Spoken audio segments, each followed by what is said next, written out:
Hola, ¿qué tal todos y todas? Bienvenidos a un nuevo episodio de la comuna del Samán.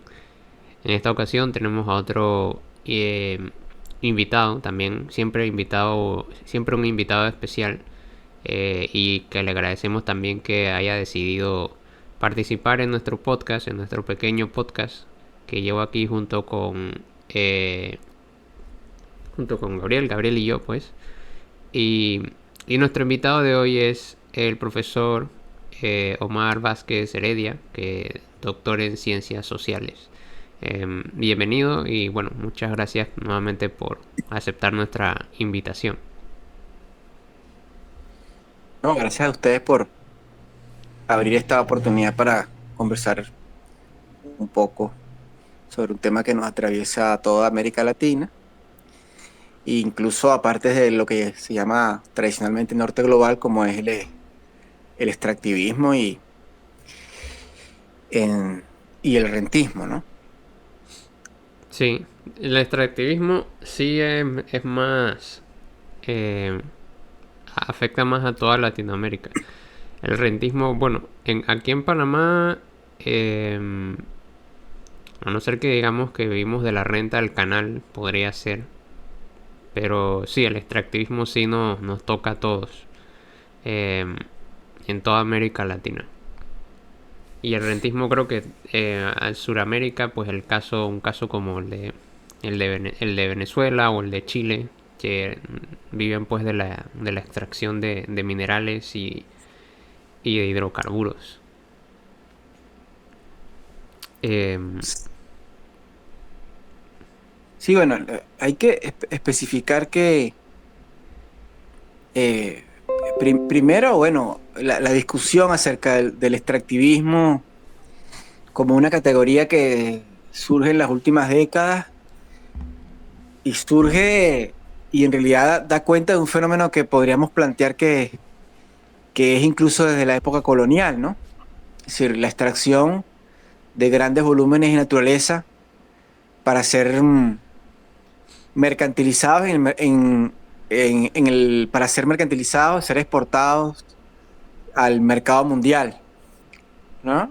Expresa una relación desde el momento de la metrópolis colonia, donde ya había ese fenómeno, ¿no? De extracción de grandes volúmenes de naturaleza a, o de mercantilización de la naturaleza a gran escala para ser ofertada, mercantilizada en el mercado mundial. Y el rentismo eh, podría ser, habría que pensar las especificidades incluso del capitalismo mundial en la actualidad y sus expresiones rentistas diferenciadas, ¿no? Tú hablas de, podríamos pensar de una renta de la tierra, ¿no? Es Ujú. decir, o del subsuelo, la renta agraria, la renta minera, la renta petrolera. Y en este caso, que tú comentas de Panamá, podría ser esta renta por el uso del canal de Panamá. Podríamos plantear incluso una renta lacustre, ¿no? Pero también hay otro tipo de renta muy importante en el capitalismo global, que es la renta financiera, que es muy importante en el capitalismo global porque en la actualidad estamos en una situación de sobreacumulación de capitales, de grandes masas de deuda mundial, donde nosotros en el conjunto de América Latina sufrimos del problema de la deuda externa y ahí hay una especificidad de que hay capitales mundiales, fondos mundiales que viven de esa renta financiera. O sea, se podría Eh, decir entonces que son dos cosas están interrelacionadas, la una con la otra profundamente. sí, sí, están interrelacionadas. Lo que hay que especificar que en América Latina la renta es una renta de la tierra vinculada fundamentalmente a la naturaleza, a la mercantilización de la naturaleza y al monopolio de la naturaleza, al monopolio de yacimientos petrolíferos, al monopolio de un paso marítimo como el Canal de Panamá, al monopolio de tierras fértiles, eh, para el uso de los agronegocios o a un cuasi monopolio, ahí sería oligopolio más, ¿no? Más monopolio de los yacimientos petrolíferos, o el Canal de Panamá sí es casi simplemente monopolio, pero en el capitalismo central hay una renta financiera, ¿no? Ujú. Y eso es importante también verlo. Pero incluso el extractivismo no solo hay en América Latina, sí es una característica fundamental, ¿no? En África Pero también. en África también existe, incluso en el norte global, ¿no? Porque la expansión de los proyectos mineros ocurre incluso en Estados Unidos, donde se está expandiendo a Alaska la extracción de petróleo con demócratas o republicanos, o en Alemania, donde estos últimos tiempos se han ampliado las minas de carbón con la crisis generada por la invasión rusa a Ucrania, con lo que generó el problema del gas. Entonces Y también hay habían proyectos abierto aquí. minas que estaban cerradas incluso. Minas que estaban cerradas. Eso es interesante precisarlo, ¿no? Porque a veces desde un pensamiento o desde un análisis que podríamos llamar muy localista, muy provinciano, se cree que solo hay extracción de naturaleza en la periferia global, América Latina, África y en parte de Asia o Euroasia. Pero también hay proyectos de ampliación de la mercantilización de la naturaleza en lo que se llama mm, ahora norte global o las potencias centrales, estados centrales en aquella división centro, semiperiferia y periferia. Ujú. Eso podríamos, primero para precisar, ¿no? Que no son fenómenos, la categoría no da cuenta del mismo fenómeno. Hay un elemento que en uno de los textos a los que pude acceder que mencionabas, que escribiste, pues, que mencionabas que esa apropiación de la naturaleza, de esos recursos naturales que ocurre en América Latina, pero también en cualquier otro lugar, como acaba de reflejar el profesor Omar, aparte de eso requiere de la violencia del Estado. Es decir, vamos a decir, hay una independencia formal, independencia política formal en el siglo XIX de las naciones de Sudamérica, de Centroamérica, México, pero y el Caribe, más tardío pues Cuba, como el caso de Cuba, pero en principio eh, no abandonan la, el modelo de vender pues materia prima, de dejar que se apropien de los recursos naturales. Entonces, en cierta medida el Estado siempre ha sido un garante, precisamente a pesar de que digan otras personas que no, que el Estado es socialismo, el Estado siempre ha sido un garante precisamente de la expansión del capital. Y también incluso mencionabas organizaciones paraestatales, que son estas guerrillas y paramilitares y todas estas cuestiones que, si bien tienen como su especie de autonomía, en alguna medida colaboran con el propio Estado para poder tomar y controlar esos recursos naturales. Sí, bueno, no siempre, eh, David Harvey dice que la acumulación por desposesión, ¿no? Siempre está presente en el capitalismo mundial y eso implica siempre la violencia estatal y paraestatal. Eh, el Estado latinoamericano es la institución por excelencia que articula el espacio nacional a el espacio mundial. Eh, es la institución por excelencia que articula el espacio que podemos llamar de valorización nacional a el mercado mundial. Lo hace a través de la deuda externa, del tipo de cambio, de la política Monetaria. comercial, aranceles o aranceles, sí, la política monetaria, en ese marco, el tipo de cambio, lo hace a partir también de la política comercial, cuotas de importación, aranceles, tratados de libre comercio, lo hace a través de la expulsión o restricción de fuerza de trabajo, lo hace a través de la garantía, tratados de garantía de inversión extranjera, es decir, como estos tipos, lo que regula en términos generales el CIADI. Es decir, el Estado es ese elemento que articula el espacio de valorización nacional al mercado mundial. Es decir, por eso es fundamental para nuestro capitalismo y su articulación con el capitalismo mundial. Y desde su constitución lo hizo a través de la violencia manifiesta, directa, descarnada, a través de el despojo de naturaleza, ¿no? Primero a los pueblos indígenas que estaban aquí, en algunos casos nuestros países que tenían pueblos indígenas con más tribales, es decir, con la apropiación de la tierra, y en los lugares donde había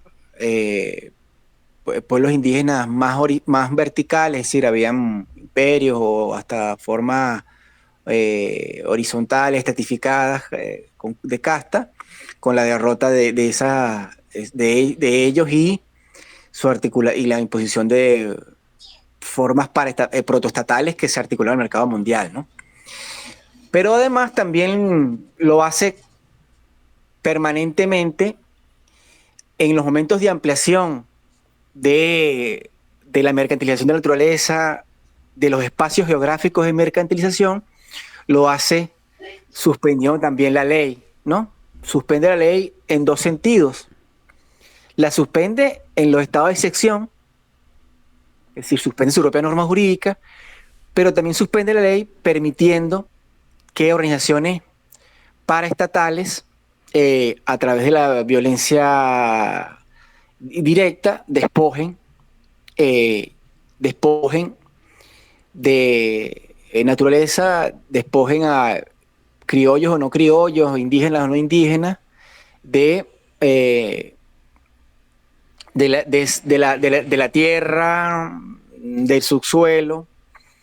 Por ejemplo, está el caso de Venezuela, ¿no? Estas organizaciones paraestatales despojaron a los mineros. En Venezuela siempre, en el sur del Orinoco siempre hubo una minería de pequeña escala,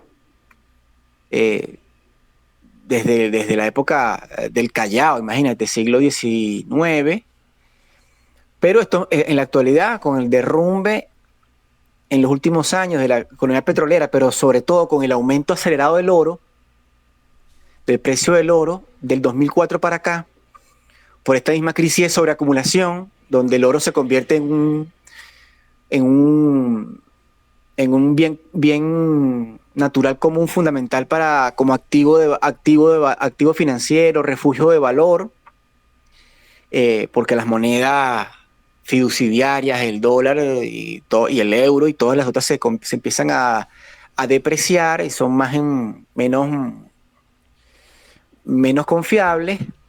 Estas bandas empezaron a sujetar, a subordinar y a desplazar a los mineros tradicionales y a ampliar en cierta medida la escala de extracción de este oro, y se pasó de una minería de pequeña escala a una minería que en la actualidad mínimo es de mediana escala, es decir, es mecanizada con excavadoras y eso se hace con la articulación orgánica o estratégica del Estado y estas bandas, que se le permite suspender ahí la ley, ¿no? Y se convierte en una especie de soberanía paralela, ¿no?, al Estado, ¿no? Pero articulado al Estado. El Estado nunca deja de estar. Hay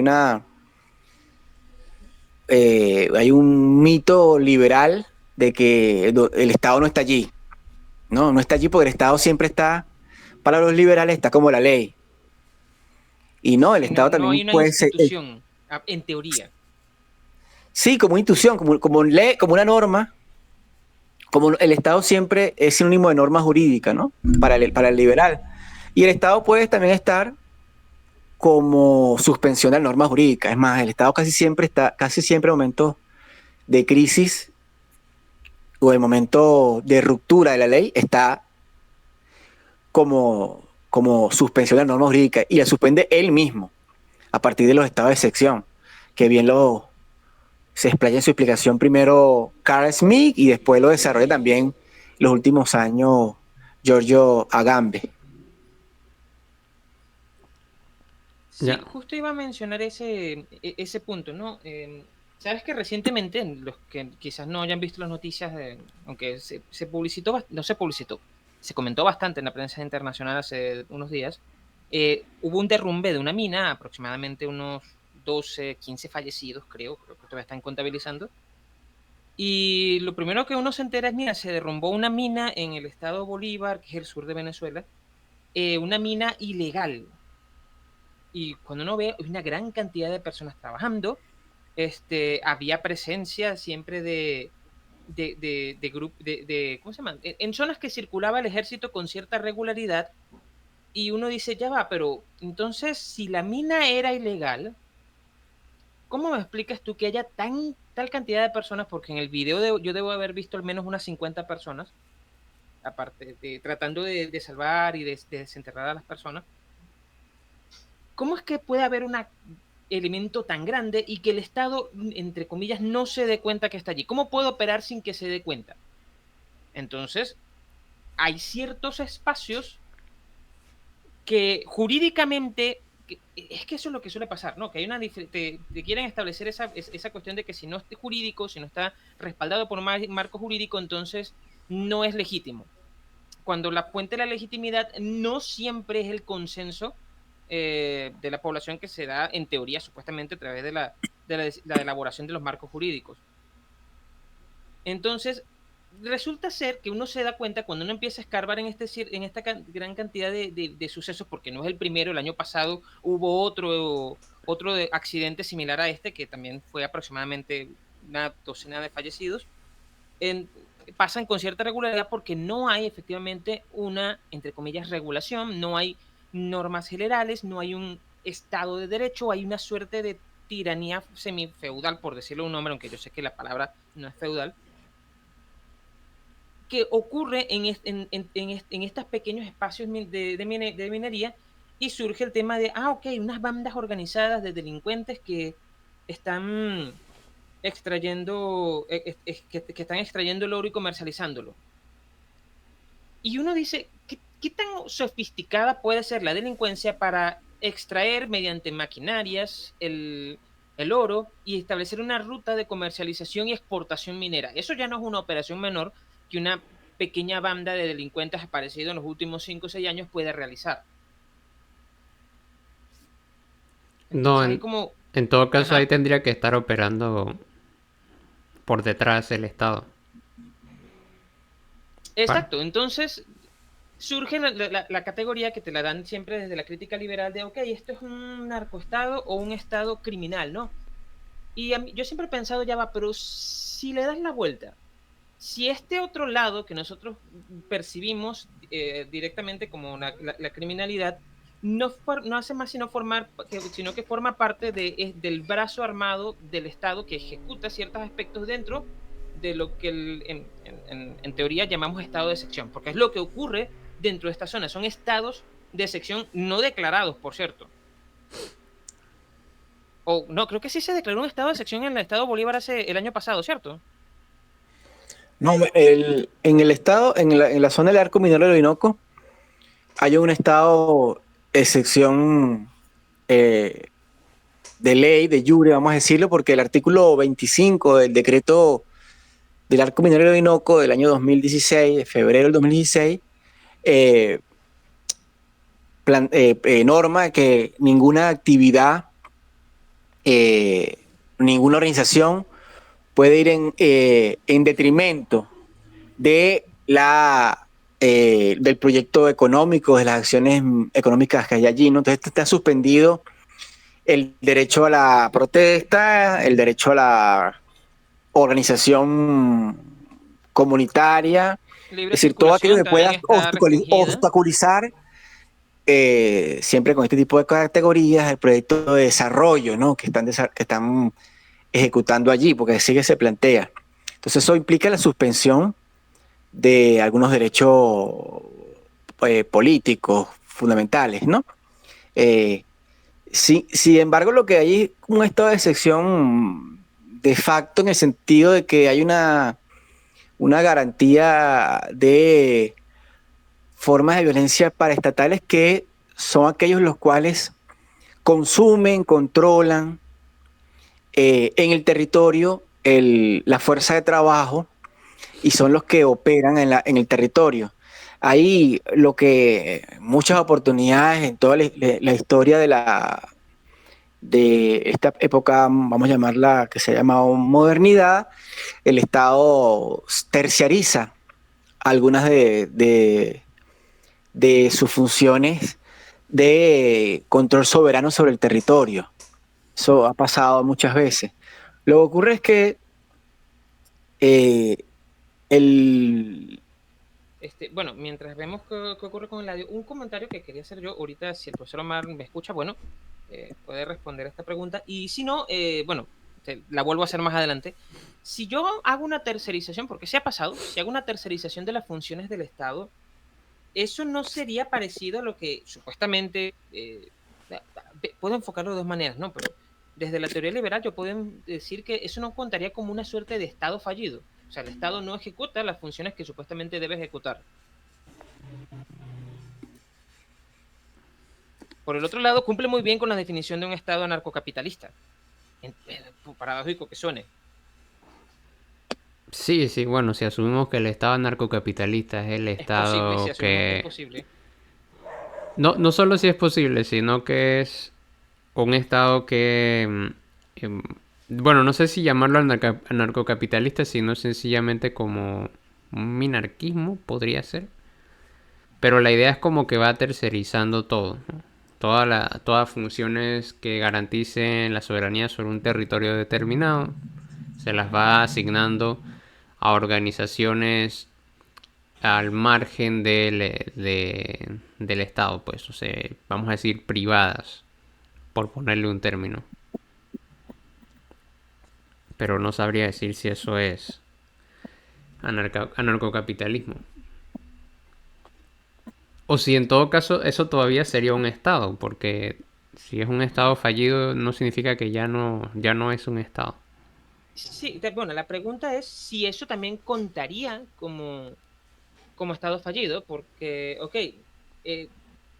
no estás tercerizando cualquier opción de los papeles del Estado, estás tercerizando, en teoría, el ejercicio de la violencia, el monopolio de la violencia en ese espacio en específico. Eso ha pasado antes, por supuesto. Si yo me siento a pensar en eso, podemos encontrar, por ejemplo, en los tiempos de la colonia pasó mucho cuando tú le asignabas a ciertas compañías privadas militares el control o el ejercicio de la violencia en esa zona, cuando entregabas concesiones para algunas colonias, ese tipo de cosas. O la misma, sí, por ejemplo, el caso de las colonias de la Compañía Británica, del Imperio Británico, que regentaban, suponte, la Compañía Británica de las Indias Orientales, que en teoría puede contar como ente privado. No sé si catalogarlo como ente privado porque es bastante anterior a lo que nosotros entendemos como una empresa hoy día. Ujú. ¿Sí? ¿Me escuchan? Sí, ¿Ahora sí lo escuchamos? No, yo lo que creo es que primero el concepto de Estado fallido tiene una restricción moral o cultural, ¿no? Y se espeta, se utiliza para cuestionar la capacidad de administración sobre un territorio de, de una élite política. ¿No? Pero en realidad lo que ha venido convirtiendo o ha fragilizado la capacidad de, de, del Estado para gestionar la soberanía de todo un territorio es las demandas del mismo mercado mundial, las necesidades del mismo mercado mundial. ¿Qué quiero decir con esto? ¿No? Que es que privatizar incluso el ejercicio de la violencia soberana, es decir, la capacidad para decir sobre la vida o la muerte de sujetos en un territorio concreto al interior de un Estado, tiene que ver con ampliar las oportunidades de negocio y de mercantilización de aspectos de la vida. Es decir, o de aspectos societales. Las cárceles, por ejemplo. Las Fuerzas Armadas, por ejemplo. Es decir, es que mientras el capital acumula a una escala más amplia, el Estado, que siempre es desde el capitalismo es constitutivo del capital, tiene que crear mayores oportunidades de ganancia, mayores oportunidades de acumulación y de negocio para esos capitales que no se queden, esos capitales que no se desvaloricen al quedarse sin inversiones rentables. Entonces, la categoría Estado fallido o las categorías que anteponen a un Estado bueno, Estado de Derecho, que está contrapuesto a una ausencia de Estado, no observan ese hilo conductor, sino que parece que hay élites políticas o sociedades atrasadas, incultas, élites políticas incapaces, corruptas, culturalmente atrasadas, no modernas, podríamos decirlo así, que son incapaces de gestionar un territorio y garantizar el control y la soberanía sobre un territorio. Y no es así. Es decir, por lo tanto podríamos decir que hay expresiones de Estado fallido en Estados Unidos. Podríamos decirlo. Es decir, en ciertas ciudades sí.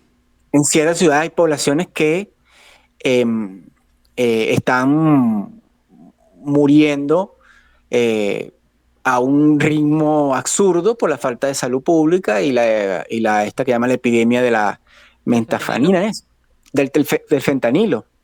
Uh-huh. Entonces, eso ocurre ¿por qué? Porque la élite es corrupta, es inculta, indesarrollada, atrasada, no moderna. No, ocurre porque el Estado ha abierto oportunidades de acumulación para la industria farmacéutica a unos niveles que ya ponen en riesgo la vida y la supervivencia de un sector de la población, que ni siquiera importa porque ya hay poblaciones sobrantes, desechables en este planeta, ¿no?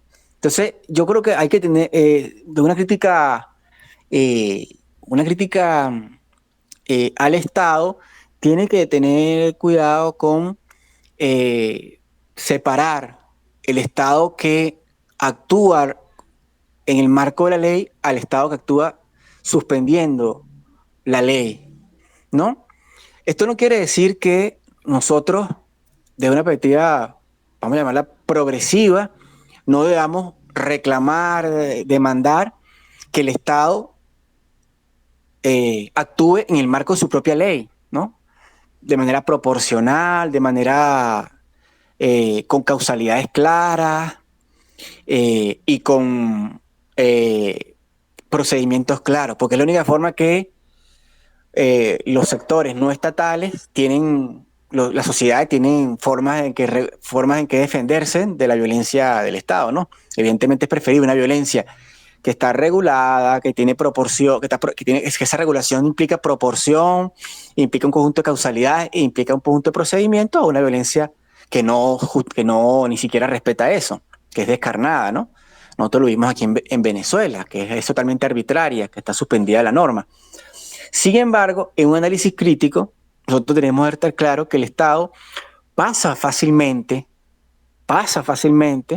de actuar en nombre de la ley a actuar suspendiendo su propia ley. Y eso es importante para nosotros poder hacer ese análisis crítico que en cierto sentido lo planteaba Foucault cuando hablaba de los legalismos y ilegalismos, ¿no? Es decir, esto, posibilidades de legalismo o ilegalismo y cómo eso tiene un carácter de estratificación de clase, ¿no? El Estado, con toda su violencia, eh, evita un ilegalismo como un saqueo de un supermercado, pero permite que ese supermercado, esa red de supermercado, evada impuestos por un monto mayor que la pérdida que la pérdida económica de un saqueo de una agencia, de un supermercado, ¿no? O que Claro, no es respete ciertas normas de sanidad, por ejemplo, que de pueden sanidad desembocar para en ahorrar costos, un problema de salud mayor, más costoso que el saqueo. Ujú. por supuesto. Pero claro, el saqueo es una violación de La pilares propiedad de esta privada. sociedad, ¿no? Pilares de esta sociedad como la propiedad privada y el lazo mercantil. Es decir, que la gente se vincula a partir de la mercancía.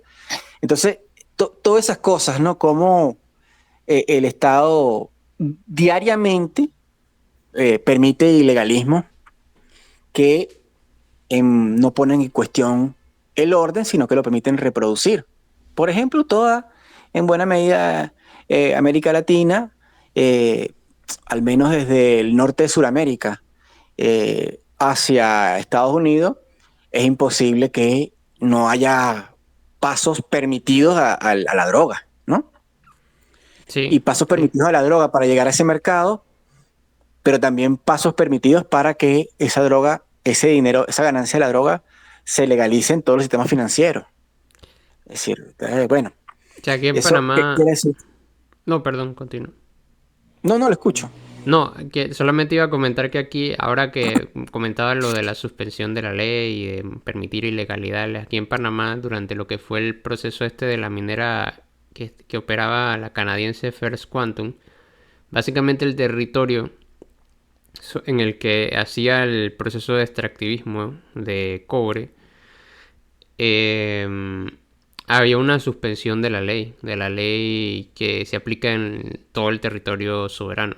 En esos espacios, por ejemplo, habían cuestiones como controles y regulaciones para poder ingresar a la mina. O sea, que incluso, por ejemplo, una persona del Ministerio del Ambiente no podía ingresar a ese territorio para poder hacer ciertos chequeos y revisar los procesos si se estaban cumpliendo para la protección del medio ambiente. E incluso hasta cierto punto, si ahora no mal no me recuerdo, por ejemplo, la nueva ley que se intentó firmar y que luego terminó siendo rechazada por protestas masivas, el proyecto de ley que se intentó firmar, que se intentó poner en marcha, pues, eh, no habilitaba, por ejemplo, cosas como estas que no podía sobrevolarse por encima de la mina, o sea, como por ejemplo para tomar capturas y fotos de lo que estaba ocurriendo allí. O sea, eso es una violación directa a, a la norma que opera sobre todo el resto del territorio. O sea, ese espacio especial no podía ser sobrevolado a cierta distancia, ¿no? Sí, porque es que lo que nosotros estamos viendo en el capitalismo del siglo XXI, capitalismo realmente existente, no el que parece en, en los libros, es que eh, hay rasgos de feudalización, ¿no? Es decir, uno, en la modernidad se supone que la ley es universal y pública, ¿no? Entonces regula a todos por igual. Es decir, regula a todos los territorios y a todos los sujetos por igual. Y lo que uno ve ahora aquí es con la ampliación de estas zonas económicas especiales, o zonas económicas, o zonas territoriales especiales, diferenciadas de los territorios, del conjunto de los territorios nacionales o regionales, lo que observa es normas jurídicas que especializan a los territorios y que otorgan prerrogativas, derechos, garantías a sujetos y territorios diferenciados. Entonces, se pasa de la norma, lo que se supone que era una característica fundamental de la modernidad, Es decir, veníamos de supuestamente de la época premoderna, donde dependiendo de la casta y dependiendo del territorio había una norma. Bueno, estamos como, hay expresiones ahora nuevamente de eso. Sí, digo, ese tipo de ejemplos sí son una expresión de esa especie de feudalismo eh, pre, previo a los, vamos a decir, entre comillas, logros de la modernidad en tema de jurisdicción y derechos. Eh, Hay otra cuestión también a resaltar y es precisamente el impacto ambiental que tiene. Tiene dos impactos, el impacto ambiental, medioambiental y el impacto humano. Porque también en los textos que había comentado, que bueno, que los escribió el profesor Omar, hay una mención a precisamente cómo los cuerpos de las personas, eh, digamos, de las comunidades indígenas y rurales, que muchas veces terminan como rechazando y rebelándose, al final terminan convirtiéndose en fuerza de trabajo y cuerpos, incluso cuerpos para el consumo sexual, caso de las mujeres siempre, casi siempre, eh, al servicio de los intereses de ese capitalismo rampante. Y por otro lado está también el daño que provoca sobre el medio ambiente. Sobre el medio ambiente hay una cuestión, hay un momento que es otro texto que me llama la atención con respecto a la política de plena soberanía petrolera, la de Hugo Chávez, que una de las cuestiones ahí mencionaba que no hubo un cumplimiento real de los protocolos ambientales. O sea que al final, digamos, incluso cuando se intenta llevar a cabo una práctica, vamos a decir, no sé, nacionalista se le puede llamar así, eh, siempre sigue operando en función, o sea, de que yo comienzo a extraer más beneficios de la extracción de minerales o de petróleo, de cualquier otra cosa. A pesar de eso, no hay, digamos, una intención de cumplir con los efectos, de cumplir o de intentar regular y de controlar los efectos negativos que tiene sobre el medio ambiente y sobre las poblaciones asentadas en esos territorios. Que luego sus aguas, por ejemplo, se terminan contaminando con cosas como mercurio, que son peligrosísimos y que devienen en enfermedades en estas poblaciones como cáncer y otras cosas así. Sí, hay que plantear como en términos generales, nosotros estamos viendo un momento de sistema mundo donde hay poblaciones y territorios sacrificables, ¿no? Es decir, eh, hay como en este tipo, en esta organización territorial, territorios sacrificables, poblaciones sacrificables que se pueden enfermar, morir y se degradar ecológicamente en ambos sentidos, ¿no? Eh, y eso tiene como sus distintas lógicas que podríamos llamar de relaciones coloniales, ¿no?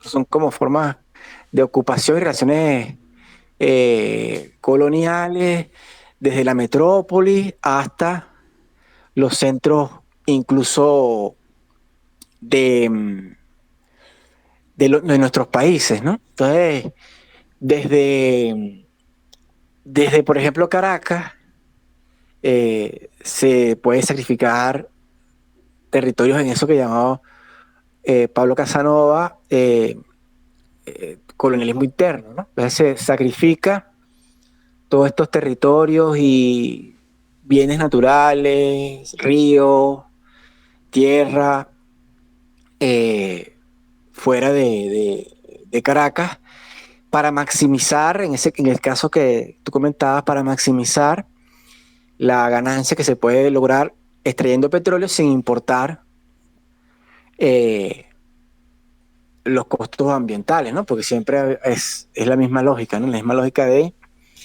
desplazamiento de esos costos sin importar, ¿no? Es decir, la naturaleza barata que dice Jason Moore, ¿no? Es el uso sin importar allí del costo de la degradación.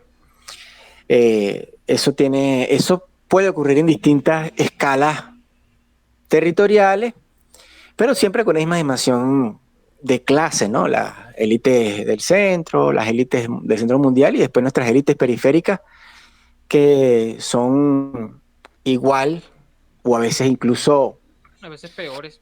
a veces hasta peores, ¿no? Porque son eh, más rentistas en el sentido de la renta de la tierra, ¿no? No les interesa ningún tipo de inversión productiva. Y en América Latina, al menos en el caso de Venezuela, lo que estamos viendo es otra regresión, que es pasar de ya ni siquiera la economía primarizada, sino una economía de escala. Es decir, se extrae y no se trata de vincular a un mercado interno. Es decir, parte de esa renta no se distribuye en el mercado interno y por lo tanto no es necesario cierta industria manufacturera, agroalimentaria para el mercado interno. ¿Sí? Entonces, eso obliga a la expulsión de mucha fuerza de trabajo y es porque la renta, al reducirse, primero va a el consumo suntuario de las élites locales, ¿no?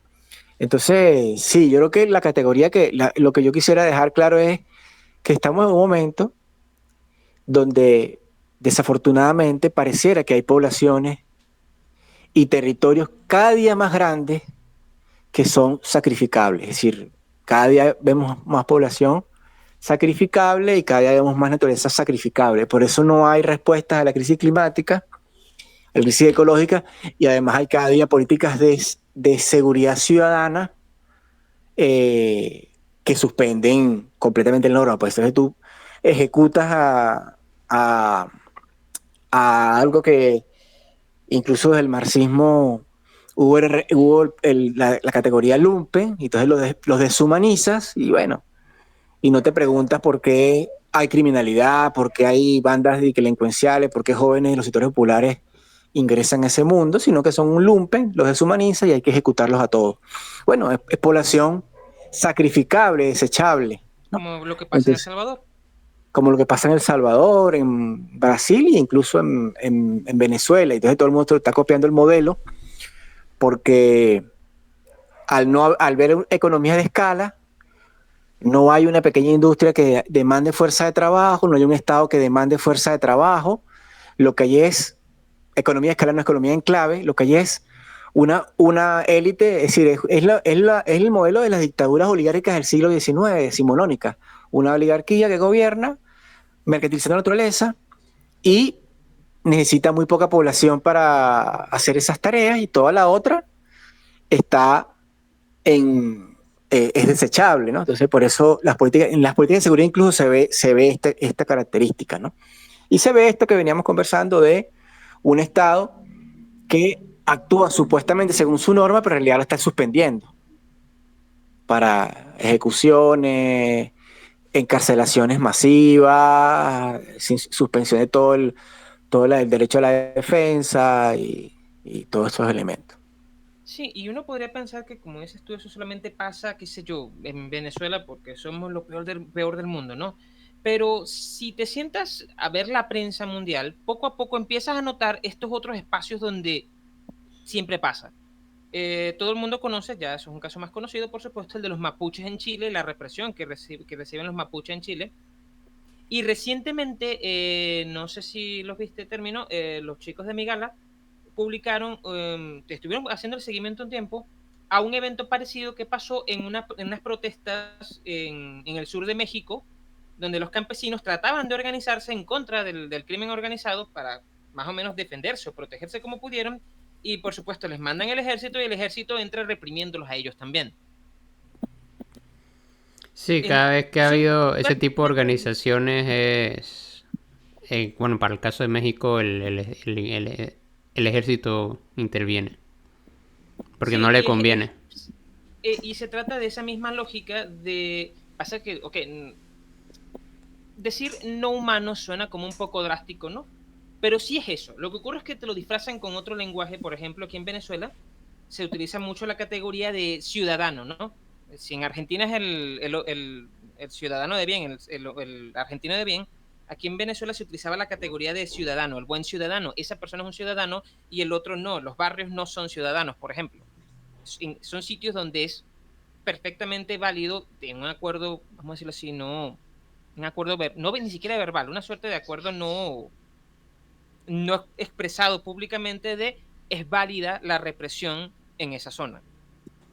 Sí, eso tiene todo su origen en esas tautologías, creo que eran de Protágoras, de, del ser y el no ser.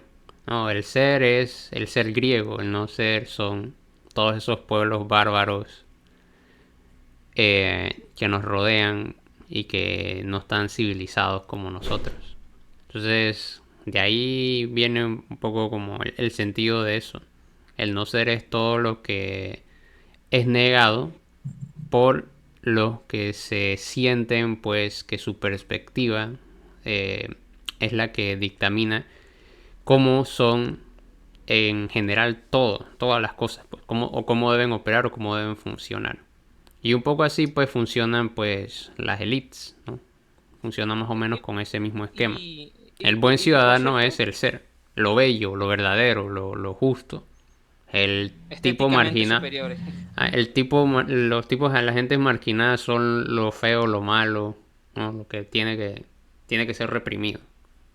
No, y no es un Sí, juicio inocente. pero Detrás de eso se engarza también una cierta lógica, disculpe, voy a terminar de rápido, una cierta sí. lógica racista heredada de la época colonial de la sociedad de castas. Ujú.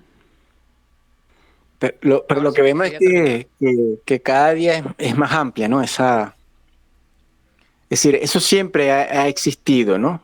Esa construcción del otro como, como bárbaro, ¿no? Em, Incivilizado. Pero había como en el desarrollo de los estados de bienestar en Europa y los estados desarrollistas de América Latina, hubo un intento de integración social, sin eliminar la estratificación social, pero hubo un intento de integración social en el sentido de que el obrero, el trabajador, el campesino, tuviese un lugar en esa sociedad, ¿no? Bien desde una perspectiva funcionalista, ¿no? Que cumpliera en ese sistema su rol, ¿no? Funcional. Y uno lo que ve es que al interior de nuestras sociedades, lo que se observa es, y en el mundo, lo que se observa es una disminución, un achicamiento de aquellos que, diríamos con Butler, la feminista, tienen derecho a duelo, es decir, son llorables, son vidas llorables, y aquellos otros que ni siquiera tenemos derecho a duelo o no somos vidas llorables, ¿no? ¿Qué es lo que pasa Entonces, por entonces ejemplo, uno con...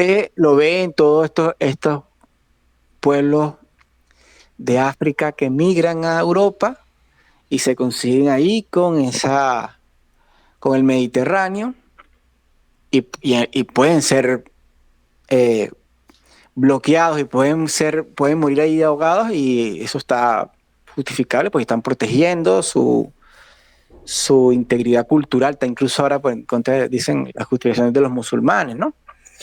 E incluso aquellos que se van desde, incluso, por ejemplo, ahorita desde Venezuela a pie hacia Estados Unidos también, o desde México, ¿no? Es decir, hay sujetos, no solo del interior de sociedades que son eh, judicializados, ¿no? Ya desde que nacen son una amenaza, son un peligro para la sociedad y para el Estado. Es decir, y eso uno lo ve como ampliando. Es decir, ya no es que tú al pobre le otorgas derechos para que ese pobre siga siendo pobre, pero que se sienta parte de la sociedad. Sí. Em, Hay una cuestión que también, ahora que mencionan esa parte de cómo se va disminuyendo el reconocimiento de estos sectores, de estas capas, trabajadores, obreros, etcétera. Y es que eso está siendo reemplazado, o al menos esa es la impresión que tengo también por algo que ahora que lo mencionan también en la lectura, que es la política estatal que tiene que ver. Inicialmente la plantea para los pueblos indígenas, que es la idea de esta de la multiculturalidad, ¿no? De lo multicultural. Em, que por ejemplo esas políticas multiculturales básicamente enaltecen a todas estas poblaciones de forma simbólica, que es lo mismo que hacen, creo yo, funciona de forma parecida, dependiendo de qué partido político haga eso, pero funciona de forma parecida en este enaltecimiento simbólico, por ejemplo, de poblaciones marginadas como la comunidad LGTB, o para otros casos que son así como más conservadores del varón, ¿no? Que quiere trabajar y que las mujeres son todas feministas y no sé qué cosa. O sea, eso también es otro tipo de enaltecimiento simbólico. O también, por ejemplo, del trabajador agricultor, del sector agrícola, que es un poco lo que ha hecho, por ejemplo, Vox con las marchas, Vox de España con las marchas de agricultores que están ocurriendo, protestas y marchas que están ocurriendo en España. Entonces termina siendo que ese reconocimiento que antes estaba, digamos, garantizado por lo que mencionaba el profesor Omar, con la funcionalidad, con el Estado para que sean funcionales, o sea, como que te dejamos participar, pero solamente porque así no eres funcional y demás. Ahora ni siquiera eso, ahora es sencillamente un enaltecimiento simbólico que no repercute en ningún tipo de beneficios para realmente o a largo plazo para estas comunidades.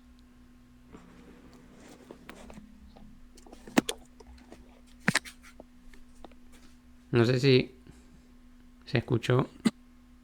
Sí, yo escuché, yo lo que creo es que hay podríamos llamar una exageración de la retórica, ¿sabes? Es decir, el sistema, y eso hay que pensarlo, ¿no? ¿Cuánto de consenso tiene el orden actual, ¿no? Y cuánto de lo que tiene es cierto de cinismo conformista, ¿no? Y por ese sentido, nuestros aparatos estatales, en buena medida, en vez de hacer concesiones materiales, hacen concesiones simbólicas, solamente, ¿no? Es decir, toda una retórica de los gobiernos nacionalpopulistas sobre el pueblo y sus tradiciones, y de los gobiernos más liberales del ciudadano, del emprendedor, del individuo. Pero en buena medida son concesiones simplemente simbólicas, ¿no? Es decir, enaltecimiento de las formas en las cuales se representa unos sujetos, Pero por la misma lógica del orden, con grandes masas de capital acumuladas que deben ser invertidas rentablemente, se amplían los espacios de oportunidades de negocio, de mercantilización, y implica que haya menos posibilidad de hacer concesiones materiales y en buena medida eso se permite porque las sociedades le otorgan al orden vamos a llamarlo un conformismo social, un consenso pasivo, muy cínico, ¿no? He venido leyendo hace poco, ¿no? Que eso tiene en cierto sentido con las muertes la utopía, ¿no? Con el- se erige es más fácil ahorita pensar en la distopía como posibilidad o como realidad que pensar en la utopía como posibilidad, la utopía como posibilidad o como realidad, ¿no? Entonces hay como cierta orden cínico, ¿no? Yo sé que esto es un desastre, sé que esto es disfuncional, es opresivo, explotador, pero es preferible esto a intentar eh, una alternativa, ¿no? Ujú. Sí, sí. Y incluso y uno puede ir más lejos y es que todavía nos falta también la posibilidad de articular una negación, quizás de forma como un lenguaje, articular un tipo de lenguaje para poder como rechazar ese modelo, ese status quo.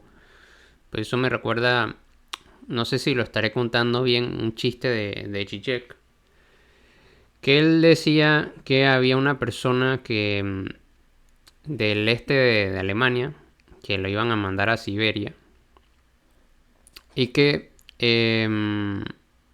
quería como que tenía miedo de que las cartas, digamos, en los correos que enviaran, pues las cartas en ese momento, fueran revisados por los, ¿cómo se llama? Por los sensores, ¿no? Cuando todavía operaba la Unión Soviética, pues toda esa cuestión. Entonces le dijo a un amigo que le iba a mandar las cartas, pero que iban a utilizar un código secreto entre ellos dos, que si mal no me acuerdo era que cuando le escribía azul, si escribía con una pluma azul, pues todo era verdadero, o sea, todo era verdad. Y si escribía con una pluma roja, eh, era como lo problemático, lo que está o mal, o era mentira, no sé, algo así. Ahora no recuerdo muy bien esa parte, pero la cuestión es que luego de unos meses o algo así envió una carta a su amigo, le llega una carta al amigo que todavía está en el este de Alemania, está toda escrita en azul. Y en esa carta le dice así como que todo es maravilloso por acá, eh, tenemos acceso a cines, podemos ver películas de Occidente, o sea, como que todo era una maravilla y todo estaba bien. Lo único que no hay es tinta roja. Em, con Ya. lo cual, y eso es lo que dice Zizek, que nosotros nos encontramos en un mundo en donde solamente hay tinta azul, que es que solamente podemos decir que todo está maravilloso, que todo está bien o que todo está más o menos dentro del orden, dentro de lo que se espera. Pero no tenemos todavía la tinta roja para poder rechazar y cuestionar eso. Más o menos creo que será como el chiste. También hay, me recuerda un poco una frase, voy con un libro más viejo que el de Zizek, lo deben conocer, el de Herbert Marcuse, que se llama El fin de la utopía. En El fin de la utopía, Marcus habla obviamente de que a pesar de que él se preguntaba si ya tenemos todos los elementos que hacen posible una mejor, aprovechar mejor los recursos y evitarnos los problemas de la lucha por la escasez, porque hay tantos que la escasez no tiene sentido, ¿por qué sigue pareciendo imposible la organización? Y Marcus te daba como respuesta que la razón por la cual algo nos parece utópico, dice, no es porque efectivamente lo sea, sino que el nivel de utopificación de ese te refleja la fuerza o la violencia de los elementos que se oponen a la transformación. No quiere decir que la transformación no sea posible. Y eso siempre me pareció un punto de vista interesante. También hay que decir que Marcuse, muy a pesar de todas las críticas que haga, es bastante optimista. Pero siempre me pareció un punto de partida válido para cualquier crítica y cualquier análisis. Ojo, Ujú. que algo parezca utopía no quiere decir que necesariamente lo sea. Pero lo que es evidente es que hay una fuerza enorme que se opone al cambio, no que las bases materiales del cambio sean imposibles. Sí, y bueno, también quisiera agregar solamente para un elemento para agregar que sería el tema de la educación y de la formación, porque muchas veces en eso también interviene, que era un poco lo que mencionaba Pablo Freire, ¿no? Que no tenemos realmente una educación liberadora, sino que tenemos una educación que es servil en la mayoría de los casos a los intereses del status quo. Bueno, y sí, de eso hablamos bastante la última vez, ¿no? Que comentamos el hecho de que, de hecho, la mayor parte de las carreras universitarias son pensadas en función de las necesidades del mercado, y no necesariamente las necesidades de una sociedad. Ujú.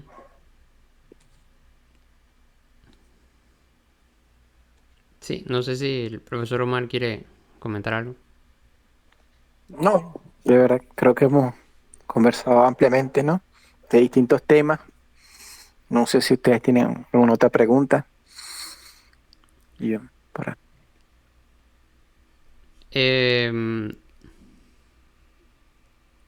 no sé si tú, Gabriel, tengas algo más. Uy, yo más que preguntas tengo comentarios, ¿no? Pero no sé si cuentan. No, no. Para cerrar, me gustaría volver al tema de la relación entre violencia y extractivismo, ¿no? Y, y esta cuestión de que es que se engarzan muchos temas que aparentemente están desconexos, ¿no? De un supuesto estado fallido, del estado de sección, de un montón de cosas que se engarzan allí, y del tema de la delincuencia organizada y de todo, y de la, ¿cómo se llama? De la ilegalidad, el tema de las sanciones y cómo terminaron propiciando el desarrollo de toda esta parte no regulada del comercio de la minería.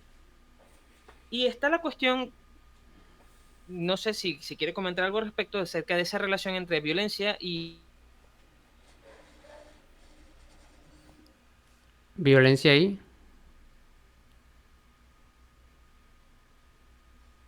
No, y creo que se cortó. Sí, creo que se cortó.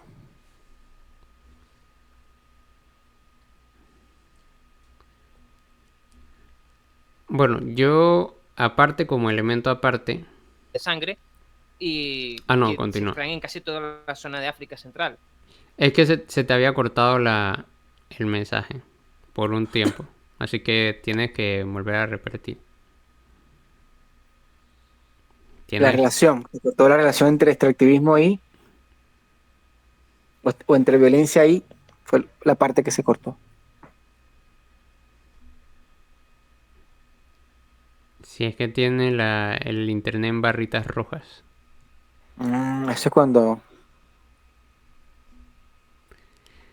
Bueno, mientras tanto, mientras Gabriel se repone se le repone ahí el internet. A mí me gustaría volver ya como un tema para cerrar. Que eso está relacionado con la expansión del capital. Que son lo que son las depresiones o crisis financieras y cuestiones por este tipo. Que es, según tengo entendido, eh, o según tengo la idea, no sé si estoy bien, que eso pasa cuando los medios de producción, hay muchos medios de producción, o sea, como que tengo toda la industria pues para producir, pero no tengo suficiente, vamos a decir, materia prima, o ya no tengo acceso a materia prima como tenía antes, entonces tengo que nuevamente ir expandiéndome y expandiéndome en la búsqueda de nuevos espacios, de nuevos de nuevos, vamos a decir, marcos o territorios sobre los cuales yo pueda otra vez superar esas recesiones y esas depresiones económicas. Entonces, eso lo que me sugiere o lo que me da la impresión es que en realidad el capitalismo va a ser siempre un, un sistema en crisis. Y la peor crisis se va a dar cuando, por ejemplo, no haya petróleo. Porque el petróleo es básicamente el recurso de los hidrocarburos, pues en general es el recurso que mueve en gran medida la economía mundial, la economía global. Eh, con lo cual parece ser, o esta es la impresión que tengo del capitalismo, que el capitalismo no va a ser superado por, como por ejemplo lo que planteaba de repente Marx en el manifiesto, por un tema de lucha de clases, ni nada por eso, sino que va a caerse o va a dejar de ser funcional en el momento en el que ya no pueda expandirse y ya no pueda superar esas depresiones y esas crisis porque sencillamente ya no tiene los recursos necesarios para poder mantener ese extractivismo a los niveles en los que se encuentran ahora. Sí, bueno, hay como distintas teorías de la crisis, ¿no? Hay una teoría que implica que es más por sobreacumulación de capital, que no consigue inversión rentable por la falta de demanda efectiva de bienes de capital, de insumos y de bienes de consumo final, y eso provoca que ante esa falta de demanda efectiva se expanda el crédito y entonces ocurren las frecuentes burbujas crediticias, ¿no? Esa es una teoría de la crisis. En el marco de la crisis, de la crítica ecológica y pensar que el capitalismo puede faltarle recursos para expandirse, yo creo que como vamos viendo en la actualidad, es, es, es más probable que si eh, el capital, algunos capitales individuales no logran eh, esta solución mágica, que es lo único que les queda, que es máquinas de captura de carbono, creo que la crisis ecológica vendría más rápido por el colapso climático, ¿no? Uh-huh. Que por la ausencia de petróleo. Está en discusión, ¿no? Si hay o no escasez de petróleo. Algunos autores dicen que sí, por ejemplo, Turiel, y otros dicen, como Andreas Malz, que se les recomiendo su lectura, dicen que no hay escasez de petróleo. Que primero, si hablamos de escasez, lo que hay es escasez de lugar en la atmósfera para seguir absorbiendo o siendo ocupada por carbono, más que escasez de petróleo. Entonces, ¿por qué? Porque hay una idea de que la crisis climática es simplemente un aumento de temperatura donde tú no vas a sufrir calor. Y no es solo eso, es un problema de escasez de agua, es un problema de afectación a los rendimientos agrícolas, es decir, ya hay inflación climática, podríamos decirlo, porque los aumentos de temperaturas de este último año, donde ya se rondó el 1.5, y de este año, donde ha habido días de 2 grados por encima del periodo preindustrial, ya está afectando el rendimiento de los cereales. Y ustedes saben, ¿no?, que los cereales es la base de lo que se ha llamado la civilización. Si los cereales es la base del consumo masivo, el maíz, el trigo, el arroz, ha sido la base del consumo masivo, ¿no? Es decir, ha sido la base de la posibilidad de asentamientos urbanos y ha sido la base de eso que hemos llamado Estado, ¿no? Y de estratificación. Entonces, por la crisis ecológica, pareciera que el primer detonante será climático, más que escasez de, de bienes así como el petróleo. Es decir, puede ser que lo primero que escasee sea las tierras fértiles. ¿Por qué? Porque mientras aumente la temperatura, se reducen las precipitaciones, y al reducirse las precipitaciones van a haber un conjunto de tierras que se van a hacer desertificadas, es decir, tierras que antes eran semiáridas o eran no áridas, sino que eran fértiles, al tener una menor cantidad de precipitaciones, van a ser tierras que van a pasar a ser semiáridas y otras a ser totalmente áridas. Entonces, eso lo estamos viendo, por ejemplo, se ve crudamente en España, en el Estado español, pues en la periferia ibérica. Es Ujú. decir, tierras donde, de, porque España, el Estado español, ese territorio ibérico, la península ibérica ha sido siempre una región muy desértica. Entonces, con el aumento de las temperaturas, reducción de precipitaciones, se está ampliando el territorio a desertificación. Y, por ejemplo, que puede ser un indicativo del futuro, hay un bien que es los olivos, las aceitunas y el aceite de oliva, que se nota brutalmente ya la inflación climática, ¿no? Entonces, habría que pensar, ¿no? ¿Dónde van a ser las fracturas? Pero lo que nos debe preocupar a nosotros es que sea más fácil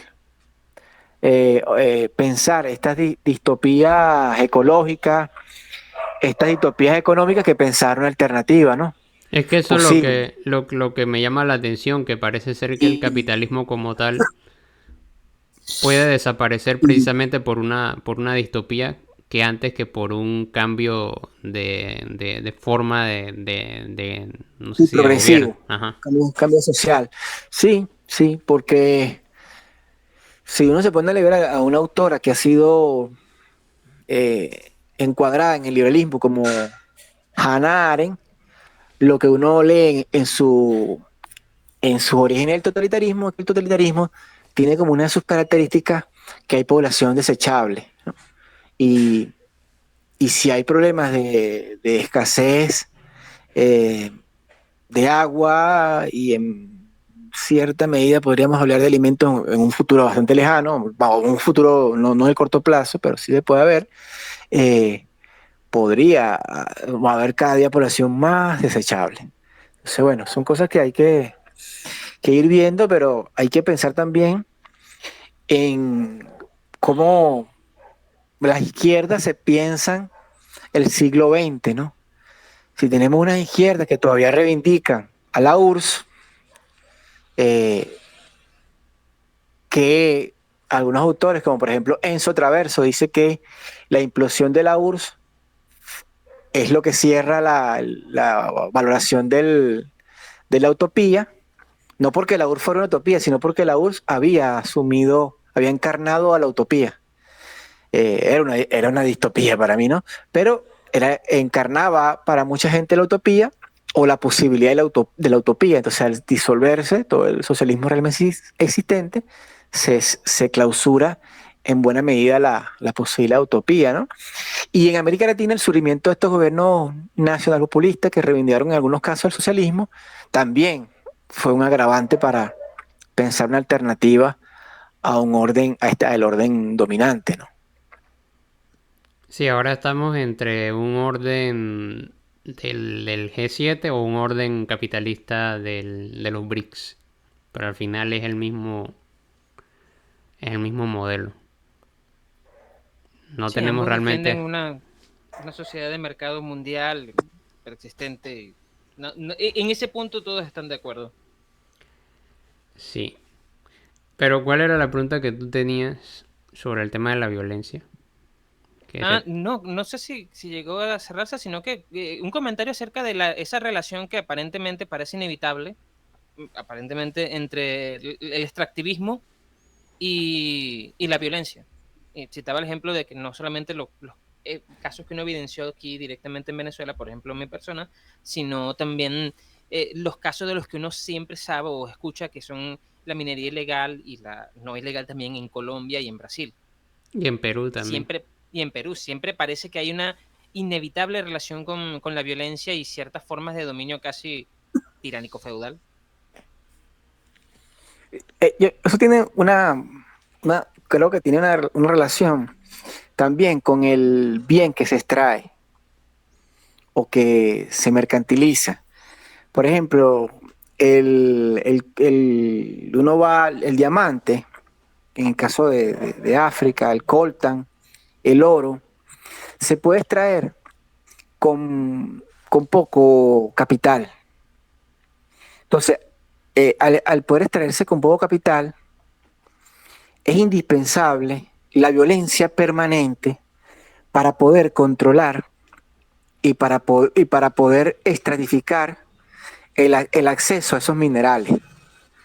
Por eso que uno ve y uno dice, el petróleo genera menos violencia. No, el petróleo generó bastante violencia cuando se instaló y cuando se instala. Cuando se instala el balancín o se instala la exploración y se amplía y se va a ampliar y cuando se amplía. Pero como necesita tanto capital, es decir, no va a haber ningún minero que se va a meter en el pozo petrolero y va a sacar de ahí petróleo, ¿me explico? Rentablemente. Pero en el oro se mete cualquier minero, incluso con una batea, es decir, manualmente, con un pico, y podría sacar oro. Sí, conocí muchos. Podría sacar oro. A lo mejor no de manera rentable, pero podría sacar algún tipo de grama de oro que le permita, no sé, medianamente sobrevivir. Porque no es que vas a meter la pala o el pico y va a salir una veta, una piedra de oro, ¿no? Pero sí va a salir alguna grama, algo que puedas allí con agua filtrarlo, es decir, cernirlo. Entonces, la característica del bien, es decir, del mineral que se extrae, en este caso de Venezuela, el oro, con pequeña o mediana escala, obliga a la existencia de fuerzas paraestatales o militares que siempre están a estar allí para que controlen la fuerza de trabajo. En cambio, si tú tienes la amplia escala, es decir, tienes el hoyo enorme como la de la Barrick Gold, por ejemplo, tú lo que necesitas es un ejército completo que te cerque eso, ¿no? Que creo que es más o menos lo que estaba pasando en Panamá, con la minería en Panamá. Es decir, un territorio aparte, separado completamente, cercado militarmente, para que nadie entre allí, ¿no? Entonces, Bueno, militarmente no, pero sí sí estaba cercado. O sea, no era fácil acceder ahí. Paramilitarmente, quizá.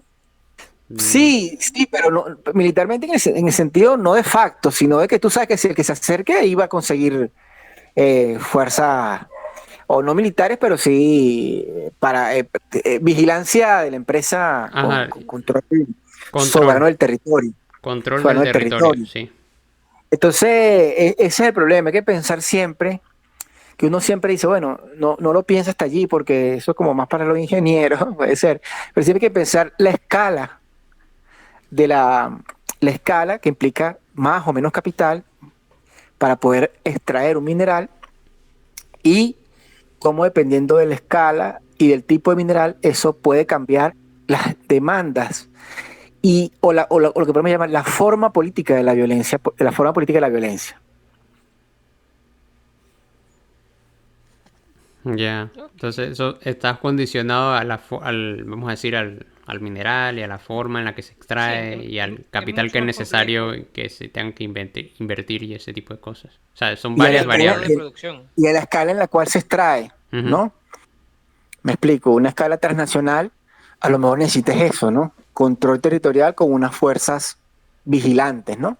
Para que no ingrese ninguno. Pero si lo que se extrae es con pequeña y mediana escala, en una mina que no es el gran hoyo, se extrae a pequeña escala, o sea, tú necesitas que entren muchos mineros y después que esos mineros que entren, tú le obligas a venderte el oro, pero para obligarlo necesitas coerción directa. Sí, para como vender que te lo vendan. organizaciones paraestatales, por ejemplo.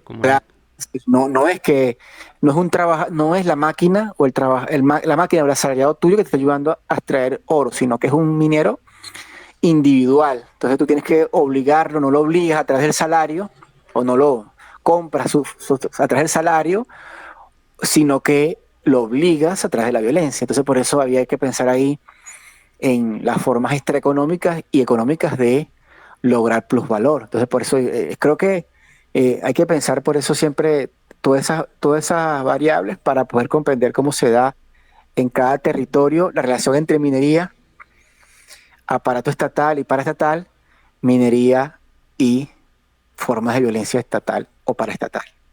Es curioso, me gustaría comentar para cerrar, es curioso cómo yo entendería todo eso, pensando de forma como un liberal, entendería todo eso como, ok, una serie de procesos violentos que distorsionan el mercado, ¿no? Eso es lo que en economía los economistas los economistas liberales llaman una externalidad del mercado, ¿no? Algo que distorsiona el sistema de precios y por lo tanto la distribución de la producción y de la riqueza, porque obviamente el minero no está recibiendo realmente el pago por su trabajo, hay alguien que está apropiándose en el proceso de extracción, el conjunto total de personas, de la banda que está haciendo la extracción, no está pagando realmente por lo que está extrayendo, está pagando mucho menos y está teniendo un superávit, y la empresa transnacional que lo comercializa está teniendo también un superávit extraordinario, ¿no? Todo eso sería considerado una externalidad de mercado, pero en la práctica concreta pareciera que por muy externalidad que fuera dentro de una lógica de libre mercado, es así como ha funcionado prácticamente toda la vida. O sea, es casi inherente, como comentas tú, a la forma en que, en que yo establezco el proceso de extracción, el proceso de producción. Bueno, sí, de extracción, no es producción en este caso, de extracción. Sí, porque producción no tenemos. Casi no. En América Latina, pues. Eh, bueno, entonces, creo que con eso, con esa reflexión final, podemos dar cierre a, a esta sesión. Muchas gracias nuevamente al profesor Omar Vázquez. En la descripción le vamos a dejar unos enlaces de academia donde pueden acceder a algunos de los textos en formato PDF escritos pues por el profesor Omar. Yo he estado revisando uno que se llama Expansión de la frontera extractivista en Venezuela, y uno que también me llamó mucho la atención, que porque uno tiene una idea de lo que es la llegada de Chávez al poder con el tema del petróleo, pero en realidad ahí cuando uno comienza a revisar eh, no hay tantos ajustes. O sea, sigue funcionando la dinámica de exportar petróleo al norte, con la diferencia de que se extrae, digamos, ahora que más beneficios de la renta petrolera. Cosa que no es extraña a la propia historia de Venezuela, porque Venezuela tuvo mecanismos o situaciones parecidas en regímenes antes de los 90. Que fue en los 90 que hubo toda esta neoliberalización, así como que para beneficio de capitales individuales y extranjeros y todas estas cuestiones con el tema del petróleo. Pero bueno, hay otros textos más que pueden revisar cuando les mandemos el link para que tengan acceso a ellos, y tienen que inscribirse a academia, tienen que inscribirse allí, y cuando se inscriben entonces ya pueden descargar los documentos. No solamente del profesor Omar, porque ahí hay, bueno, ahí van a ver, notar que se puede descargar, son accesibles de muchos otros académicos que tienen disponibles sus trabajos. Pero bueno, muchas gracias, profesor Omar. Bueno, gracias a ustedes por la invitación. Espero que haya servido para eh, los usuarios de este podcast la conversación de hoy. Sí, estamos seguros de que sí. Bueno, entonces eso es todo por ahora. Nos estamos viendo entonces pues hasta la próxima. Chao. Hasta luego.